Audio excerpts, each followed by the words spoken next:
Mistakes made when living off of your rental income. That's the topic for today's episode. And without further ado, let's dive in. Hello everyone, and welcome back to another episode. For those who are tuning in for the first time, this is your channel for real estate education. So today we're going to talk about mistakes because they're pretty common. We all make them, but we're going to focus on mistakes that are made by those who are investing in rentals and are actually living off your rental income. So let's just go into the board and go through them one by one. So I'm going to grab my phone.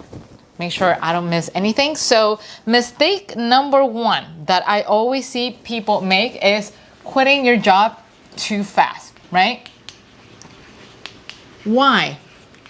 Because if you are trying to expand your real estate portfolio, if you're trying to, just simply gain more equity faster and faster, you're actually eliminating that option by just simply quitting your job, because that means you're only going to be living off your rental income and nothing else. You're not going to have the ability to expand any further. You could, but you're going to have to get more creative. But why would you want to eliminate that opportunity? Why would you want to eliminate that extra option that you have? Because in the end, it's all about the options, right? The second mistake I see people make is that they don't reinvest their money, right?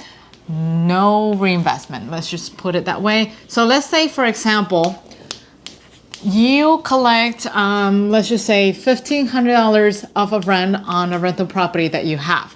But let's say the mortgage payment is just simply $900 on that property that you own, right? And so what you do is that whatever amount that is extra right there, you wind up spending it. You just simply don't pay it back towards this amount and accumulate more equity. By accumulating more equity, what you can do, you can expand even faster, because you can either do a HELOC, you can even do a cash out refi, and then just use that money and buy another property or two. And if this is your first time tuning into this channel and you don't know, you have no clue what I'm talking about, HELOC, cash out refi, what is that? Here's the link down below in the description so you can check it out after the end of this video. So in the meantime, let's just focus on what I have on the board.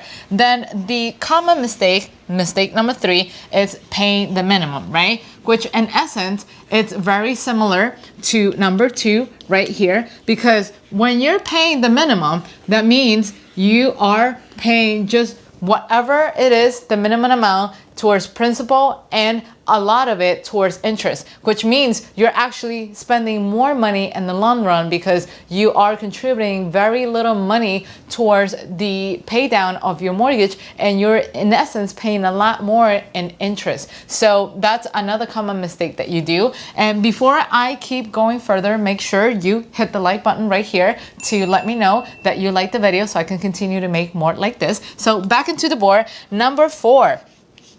They over renovate, right? When you're trying to live off of this.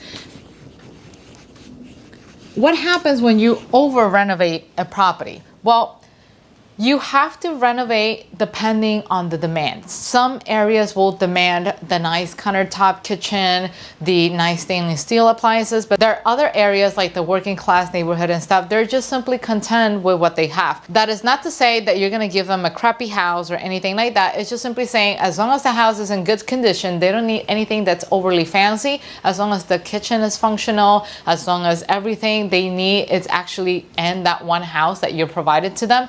And there's no need to over renovate, because that's just simply going to cost you a lot more money. One of the common mistakes with over renovating is that a lot of us tend to think, well, I don't picture myself living in this property. And we have to remove the I out of the equation, because the fact that you wouldn't live in a property does not necessarily mean other people are not going to live in there. For example, I live in New York City. I am a big city girl. I don't mind having a smaller apartment, but I love the action. I love running around. I love having the ability to just simply hop on the subway and go pretty much everywhere I want to go. Now, my girlfriends who live in Long Island, they love the suburbs. They love having to hop on a car and drive 30 minutes to the next supermarket available for them. And not in a million years they will ever live in a tiny studio that I live in, because it makes them feel claustrophobic, bad, whatever. They can't stand the noise. They think the city is dirty. And me, not in a million years, I will trade my New York City tiny apartment for one of those big houses in Long Island, because to me, that's just boring. It's suburban life. It's just not my lifestyle. I'm not saying it's a bad thing. It's just not the right lifestyle for me, and vice versa for my girlfriends. My lifestyle, it is definitely not the right lifestyle for them. So that goes in essence back to this, right? Do not over renovate. Just give what the market demands. Give exactly what is needed, so that way everyone is content, and also you are effective managing your money. Next item, another mistake that I see people making all the time is to not fix anything, right? No fixing. What happens when you don't fix anything? Well, you get very unhappy tenants, right? They will probably just want to delay the rent because you as a landlord are not fulfilling your duty of taking care of a property, or of providing a safe and sound property for them to live in, right? Why would you ever want to do that? Not to say that you're running the risk of getting fined, because your tenant can just simply call the city and report you for not being a good landlord, for not providing a safe area. And that in essence, the couple of $100 that you were trying to save here, you wind up spending perhaps even thousands of dollars, depending on the size of that fine that you wind up getting from the city. Another mistake I see people making is that sometimes you fall into unconscious bias, right? Unconscious bias, and I'm probably butchering the word unconscious, but you kind of get the gist of it. And what exactly does that mean? You could be discriminating towards certain groups. Call it religion, call it sexual orientation, call it gender, call it age. You have to be very careful with that, because for whatever reason, if you wind up making others feel disrespected, they could report you, and at the same time, you can get fined as well for violating anti-discriminatory laws. Now, ignorance is not an excuse. If you are unaware of it, too bad. You need to inform yourself. So I'm going to leave a link down here below so you can actually check those out and make sure you're abiding by them. And now I ran out of space, so let me see where I can actually find another spot. And while I'm looking for the spot, just make sure you hit the like button below down here. Let me see, number 8. Let's just try to add another one. Not having a LLC. No LLCs. Why? Because when you run your rental properties as a business, you get the perks of having all of those benefits as well. You get tax deduction, you get larger credit lines, you get access to more capital to continue to invest your money, and also you save more money at the same time. It sounds counterintuitive, because you will think, well, if I have an LLC, that means I need to maintain it, I need to pay some fees. Guess what? All of that money that you will be paying towards fixing a property, and then interest that you will be paying towards the mortgage, all of that, you can actually deduct those from your LLC, because they are now a business expense. You're having a mortgage as a result of a business. Your rentals are your business. So when you treat everything like it is a business, then you get all of the benefits from running an actual business. So definitely take those into consideration. This is a big plus. And at the same time, having an LLC protects you from liability, because as you know, we are in the country of litigations.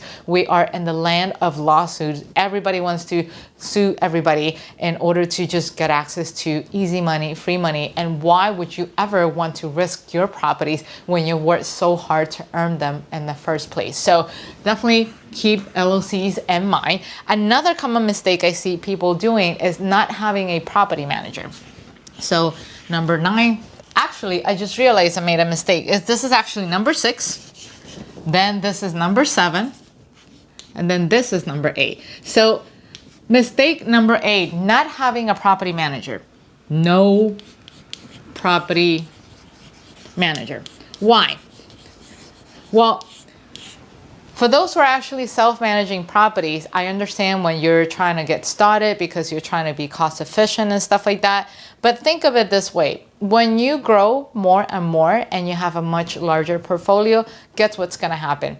You're going to have to invest a lot of your time, because now you're going to have to go from one property to another, just making sure everyone is getting what they need. You have to every month go and collect rent. Imagine if out of 10 apartments that you have, 5 happen to lose their keys. Now you have to make sure you go through 5 properties. And then if something breaks, then you want to fix it yourself. And maybe you're horrible at fixing a sink, or maybe you're horrible at fixing certain things.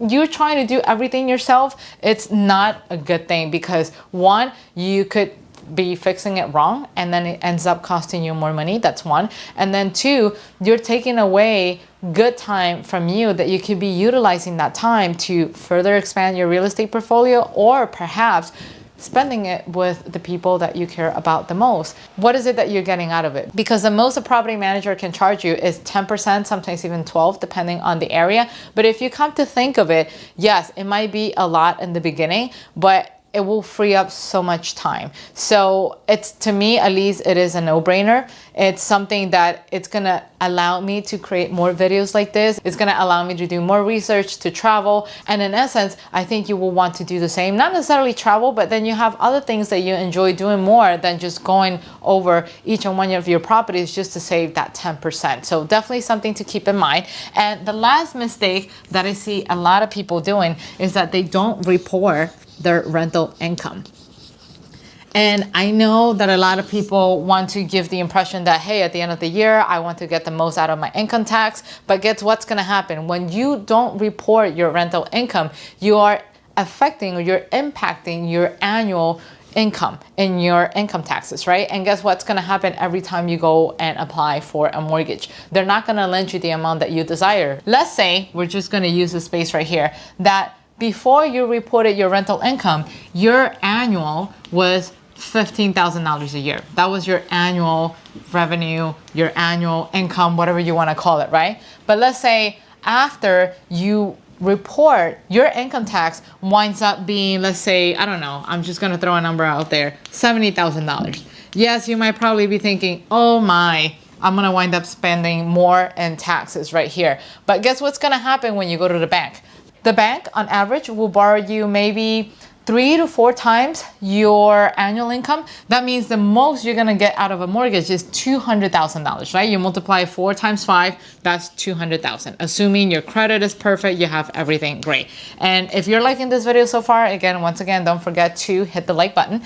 Now, going to 70,000, assuming you are reporting your rental income. Now, 4 times 70,000 will be $280,000. So which amount would you prefer to get in funding to invest in real estate? Do you prefer to get just 200 right here, or you prefer to get the $280,000 up here? So it is a no-brainer, I know. And it seems counterintuitive one more time, because we tend to think, well, we want to save some money here. But remember, Uncle Sam likes to reward people who behave the right way, who do things the right way, who likes to do business, who likes to create jobs for the economy and bring up the economy and help out everyone in the community. So by you creating more jobs, giving more jobs to the people who create your LLCs, to your property manager, you are getting more money in return, and you're also getting discounts in your taxes. So that's it. That's all I have for today. Those are the common mistakes that I see people making all the time, people who are actually living off their income. And that's it. Let me know what you think. I can't wait to read your comments down below. And please do not forget to check out the links right here. I've left you some links to different videos and also a playlist so you can learn more about the subject. And that's it. I will see you guys next time. Don't forget to subscribe. Take care. Bye-bye.